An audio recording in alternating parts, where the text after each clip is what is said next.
At exactly 6 a.m. local time, the national TV station of Burkina Faso interrupted regular programming. A special broadcast flashed across the screen. Military drums rolled. Then the camera zoomed in, President Ibrahim Traoré, standing at a podium in full military attire, eyes sharp, posture unshaken. He didn't waste time. From today onward, no citizen of Burkina Faso will pay taxes again. This land is now tax-free, completely. We are done suffering. With those words, the nation erupted. Within minutes, the streets of Ouagadougou were flooded. Cars honked endlessly, motorbikes zoomed through traffic waving Burkina flags. Women ululated, shouting Libert, Liberté. Marketplaces broke into wild celebration. Even in remote villages without power, people gathered around radios, heads shaking in disbelief, then cheering in unison. Traoré had dropped a political and economic bombshell, one that would shift the trajectory of Burkina Faso forever. Just days before, there were whispers of economic reform, but nothing this radical. Most assumed a fuel subsidy or perhaps cuts to food tax. But Traoré had gone all in: zero tax on income, zero VAT, zero levies for traders, artisans, and even businesses. All gone. The reactions were instant and explosive. In the capital, teachers marched out of schools, not in protest, but in celebration. Some wept openly. I've worked 23 years and never felt seen. Today, I feel free, one elderly teacher said. In Bobo Dioulasso, business owners offered free meals. Restaurants painted signs saying, Traoré pays our tax, eat free today. On social media, the videos spread like wildfire. A vendor selling plantains held up his earnings, laughing, "This is all mine now, no cut for government. May God bless Captain Traoré." Young people gathered with speakers in the streets blasting music. Chants of Vive le Capitaine echoed late into the night. Many compared the moment to Burkina Faso's legendary revolutionary, Thomas Sankara. One university student tweeted, "Sankara walked so Traoré could fly. This is the Africa we've been dreaming of." The announcement caught almost everyone off guard, even Traoré's allies. But the president didn't flinch.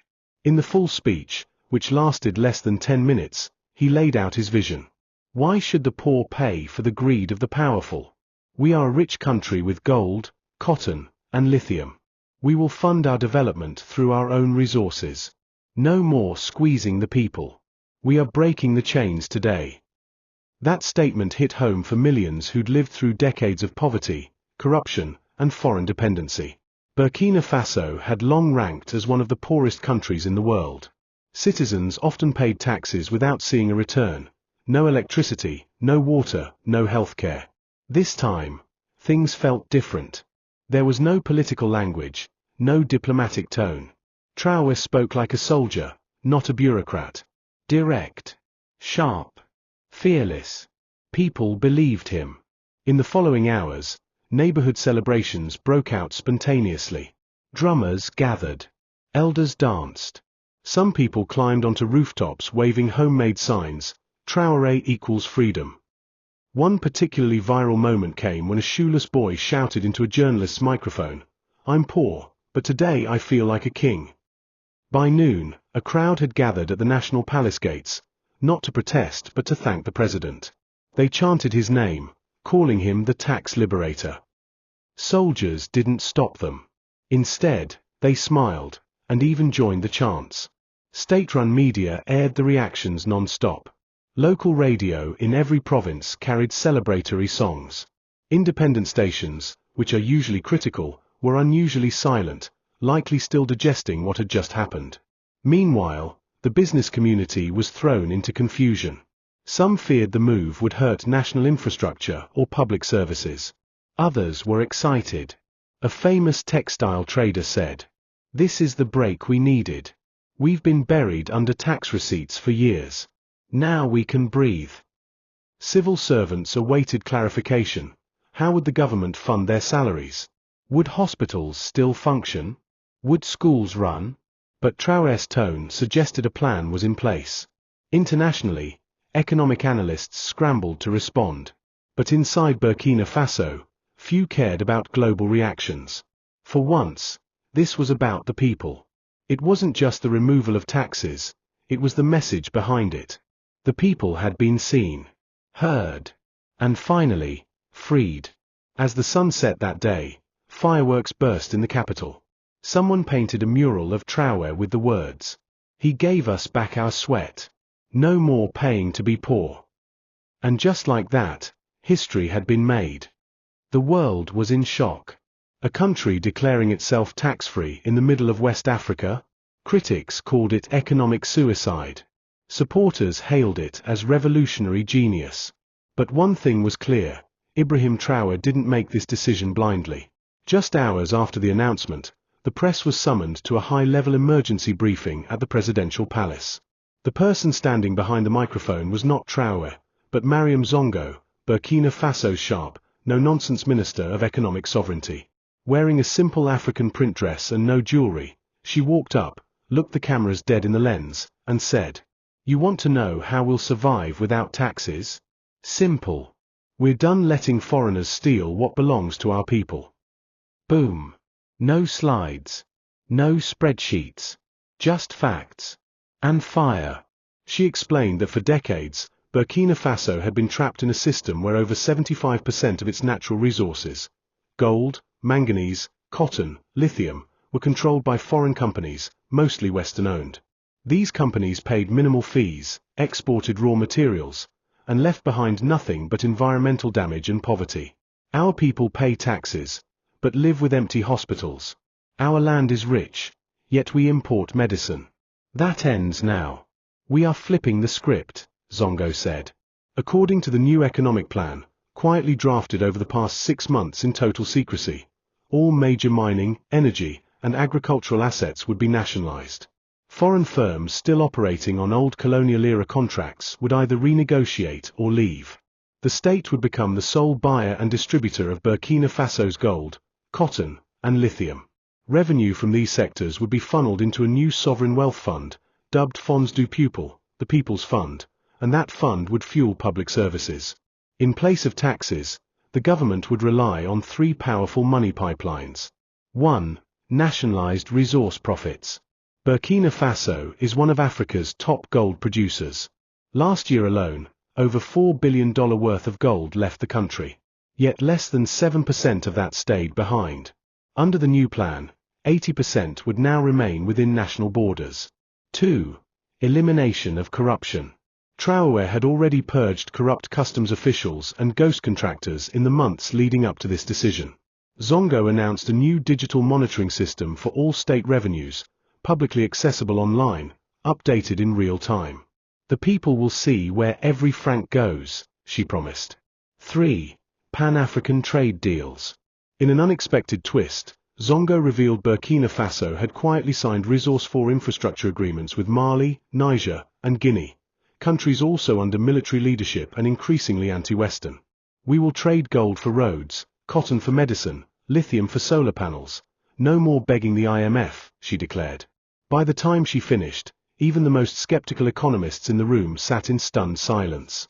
But the government didn't stop there. The next morning, Traoré gave a follow-up address from a gold mine in the south. Standing with local miners, hands dusty and boots muddy, he looked directly at the camera and said, "We don't need taxes when we have treasure under our feet. All this wealth will now work for the people, not against them." It was symbolism at its finest.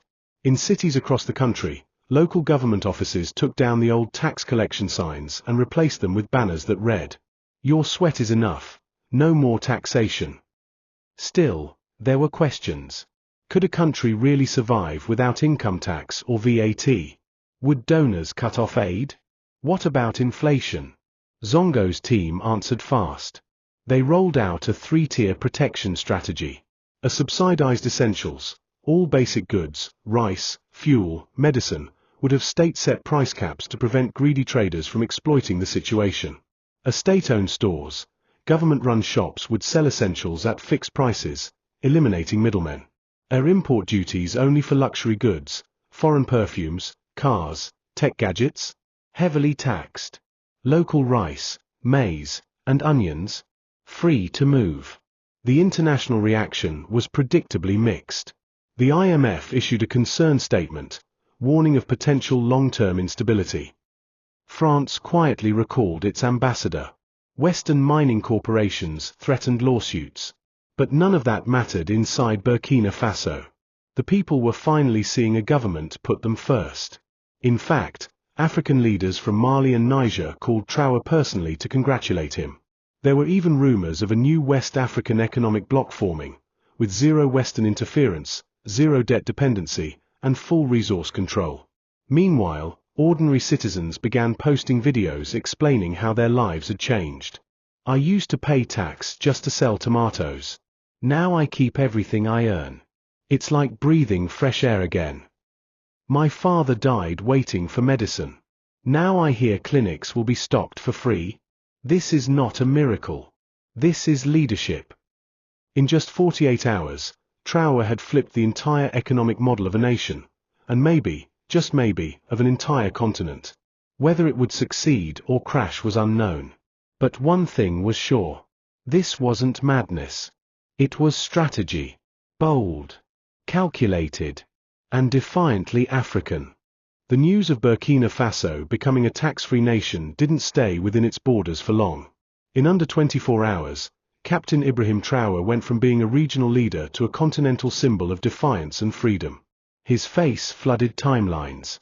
His green beret, sharp eyes, and stern jawline became the new profile picture of African resistance. On TikTok, a remix of his speech declaring no citizen will pay tax again went viral with over 10 million views. On X, formerly Twitter, the hashtags #TraoréRevolution, #TaxFreeBurkina, and #AfricanFreedom now trended globally. But it wasn't just digital noise, it was real momentum. Across the continent, people hit the streets in support.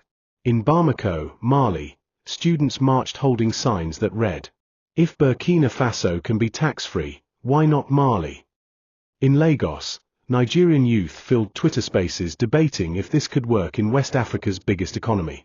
In the streets of Accra, Ghana, artists began painting murals of Traoré next to the likes of Thomas Sankara, Patrice Lumumba, and Kwame Nkrumah. Something had shifted. Traoré was no longer just a president. He had become a symbol of rebellion against the colonial economic model that had suffocated Africa for decades. For many, it felt like witnessing the birth of a new era. But with this fame came fire. Within hours of the announcement, Western institutions responded aggressively. The European Union held an emergency closed-door session. The US Treasury Department issued a watch list notice. France, visibly shaken by the boldness of its former colony, labeled the move economically irresponsible and potentially destabilizing.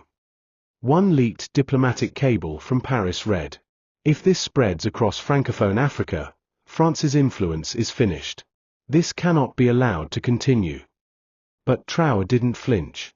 He responded publicly the next morning during a military parade, saying, "They fear our freedom because they know it's contagious. They want to stop it before it becomes a wildfire. But it's too late. Africa has already woken up." The crowd roared. Soldiers raised their fists. Children held up hand-drawn posters saying, "Burkina Faso first." Meanwhile, the African Union found itself in an awkward position. Some older, Western-aligned leaders expressed concern. But many younger leaders praised the boldness.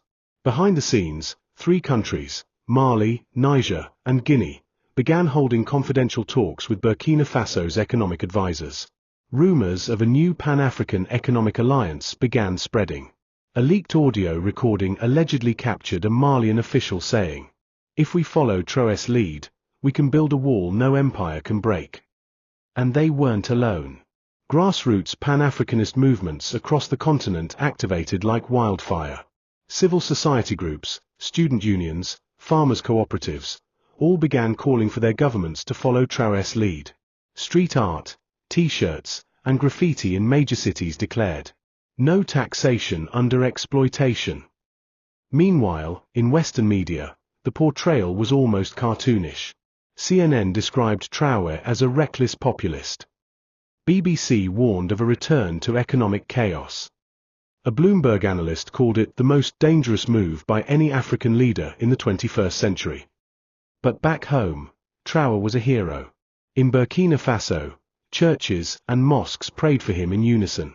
Tribal chiefs, many of whom had been historically silent, publicly endorsed him. Elders declared a national week of gratitude. Songs were composed. Schools held debates titled "What Traoré Taught Us." Even the military, often divided by politics and tribal loyalties, stood unified. One colonel remarked on national TV, "He did what no president ever dared. Not with guns, but with courage." Internationally, the global South began to take notice. In Latin America, Bolivian and Venezuelan leaders congratulated him. In Asia, economic commentators in India and China began analyzing the Burkina model. But with the rising fame came rising threats. Anonymous intelligence leaks suggested there were already plans to destabilize Ouagadougou through internal actors. Western-backed NGOs were accused of sudden, unexplained activity. Foreign journalists began arriving in droves, some under questionable identities. Traoré wasn't naive. In another televised address, he said, "They will try to bribe, then sabotage, then maybe even kill. But understand this, we have crossed the point of no return. I may fall, but the idea will never die." And the people believed him. Nightly vigils were held outside his residence. Young men volunteered as civilian guards. Women brought food to soldiers posted at key economic sites. Universities formed Defend the Vision clubs to educate people on the plan and how to protect it from misinformation. For perhaps the first time in modern history, a West African nation was moving not with fear, but with fire. Not begging for approval from the West, but daring the world to watch it rise. Whether this would be a long-lasting success or an economic gamble would take time to reveal. But one fact was already cemented. Captain Ibrahim Traoré had not just changed Burkina Faso, he had shaken the foundations of an entire continent. And now, Africa, and the world, was watching.